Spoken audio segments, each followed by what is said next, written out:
Hai, Assalamualaikum. Nama saya Muhammad Aziz bin Ngah dari Institusi Politeknik Ibrahim Sultan. Saya mengambil Diploma Rekomendografik dari kelas DRG 1A. So, hari ini saya ingin membentangkan tentang subjek Introduction of History yang diajar oleh Puan Suhaila binti Basar. Dari itu, mari kita mulakan dari sekarang. Antara tajuk-tajuk yang saya akan bentangkan ialah seni India, seni Cina dan seni Jepun. Untuk dahulunya saya akan ceritakan tentang seni India, iaitu seni Bina India. Seni Bina India bersumberkan pada agama, budaya dan sejarahnya. Antara sebilangan gaya dan tradisi seni binanya ialah seni bina kuil Hindu dan seni bina Indo-Islam. Antara contoh perancangan bandar awal ialah seni bina tamadun Indus dan Harappa. Antara ciri-ciri orang yang tinggal di kota ialah rumah batu yang dipanggang, jalan-jalan yang diletak secara grid dan mempunyai bekalan air. Okey, kita beralih kepada seni arca India. Seni arca India pertama kalinya ditemui yang berasal daripada lembah Indus, yang kebanyakannya bertemakan wanita dan haiwan. Selepas keruntuhan peradaban lembah Indus, telah mendapat catatan bahawa terdapat arca yang lebih besar pada era Buddha, selain dari terjumpanya tembaga yang lebih besar pada tahun 1500 sebelum Masihi di Daimabad.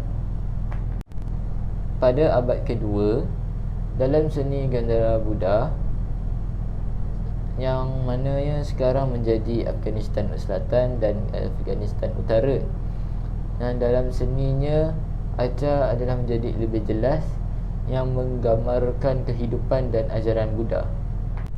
Kita lanjutkan pada seni lukis India.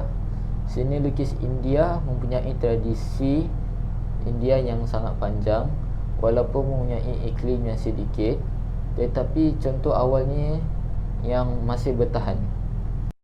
Lukisan India yang paling awal ialah lukisan zaman batu prasejarah, yang kini iaitu seperti petroglif yang ditempatkan di tempat-tempat seperti tempat pelindungan batu Bhimbetka, dan sebilangan lukisan batu zaman batu yang usianya mencecah 10,000 tahun.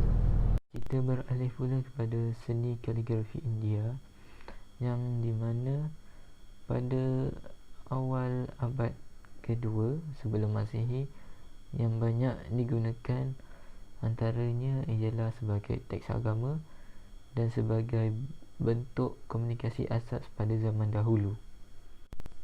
Komuniti Buddha monastik pada zaman dahulu mempunyai anggota yang dilatih dalam kaligrafi, yang mempunyai tugas sebagai penulis atau menduakan kitab seperti kitab-kitab suci mereka. Peniaga Jaina menggabungkan manuskrip bergambar dan meraihkan orang-orang kudus Jaina, dan naskah-naskah tersebut dihasilkan dengan bahan yang murah dan mudah didapati, seperti daun kelapa dan beach dengan kaligrafi yang halus. Sekarang kita beralih pula kepada tajuk yang terakhir bagi seni India, iaitu falsafah seni India. India terkenal dengan kemegahan dan sejarah lampau mereka. Oleh itu, orang India kuno telah menggunakan seni sebagai untuk mencerahkan kisah mereka. Ini telah menjadi daripada bahagian hidup mereka dan juga budaya-budaya di sana. Kepelbagaian agama seperti Hindu, Buddha, Jainisme dan Islam telah menyumbang kepada pelbagai seni. Contohnya seperti ratusan batu yang ditemui di gua-gua di tempat India.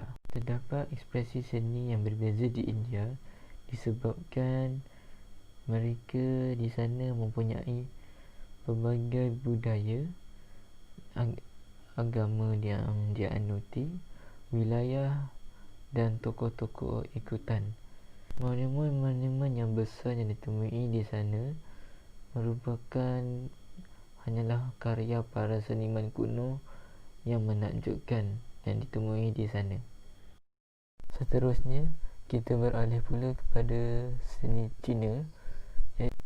Gaya seni bina Cina yang dibentuk di Asia pada beberapa abad tahun yang lalu, dan sehingga kini gaya mereka kekal tanpa ada perubahan, dan sistem pembinaan Cina ini dapat sendirinya hidup lebih pada 4,000 tahun ke atas sesuatu kawasan atau wilayah, dan masih mengekalkan seni binanya sebagai seni bina yang hidup.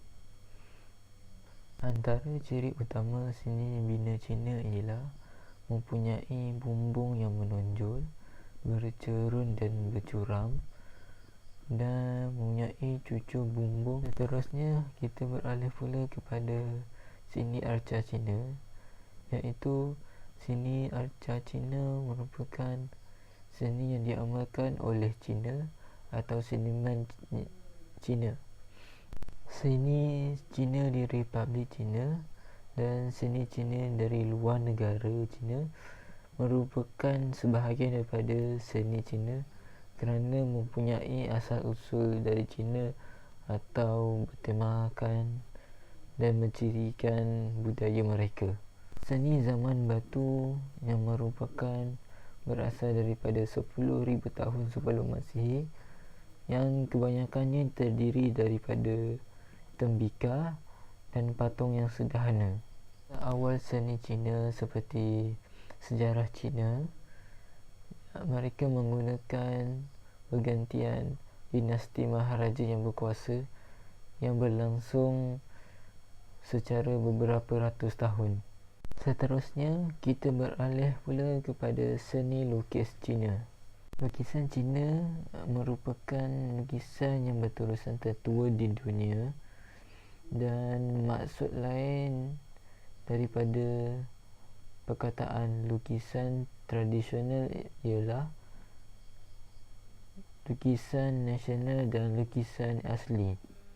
Lukisan tradisional Cina sama seperti teknik membuat kaligrafi Cina, contohnya dengan menggunakan berus dan mencelup ke dalam warna dakwat hitam atau pigmen dan tanpa menggunakan minyak. Seperti kaligrafi, bahan yang popular digunakan untuk menghasilkan kaligrafi ialah dengan menggunakan kertas dan kain sutera. Kerja lukisan yang sudah siap boleh ditatal seperti gulungan-gulungan atau gulungan tangan, dan lukisan tradisional yang juga dapat dibuat di atas album, dinding, permis dan layar lipat, dan media-media yang boleh digunakan. Terdapat dua teknik utama dalam lukisan Cina, iaitu yang pertama ialah gopi. Gopi yang bermaksud teliti ialah yang dikatakan seperti menggunakan sapuan berus yang lebih terperinci pada sesuatu tempat. Teknik yang kedua ialah lukisan tinta dan cuci, yang bermaksud secara longgar, dan disebut juga cat air dan lukisan berus. Gaya ini juga dikenali sebagai gaya tangan bebas. Kita beralih pula kepada seni kaligrafi Cina, iaitu seni kaligrafi Cina adalah penulisan watak-watak Cina dalam penggunaan seharian. Seni kaligrafi Cina dan seni lukisan Cina dan cuci berkait rapat kerana menggunakan teknik yang serupa dan mempunyai sejarah yang panjang bersama. Menurut Stanley Baker, kehidupan kaligrafi merupakan kehidupan yang semata-mata menggunakan sutera atau kertas, dan menggunakan waktu dan irama geseran yang menjadikan bahan utamanya. Dan tajuk yang terakhir bagi Cina ialah falsafah seni Cina. Menurut seorang falsafah Cina, setiap perkara di dunia ini terbahagi kepada dua, termasuk juga ilmu, iaitu yin dan yang.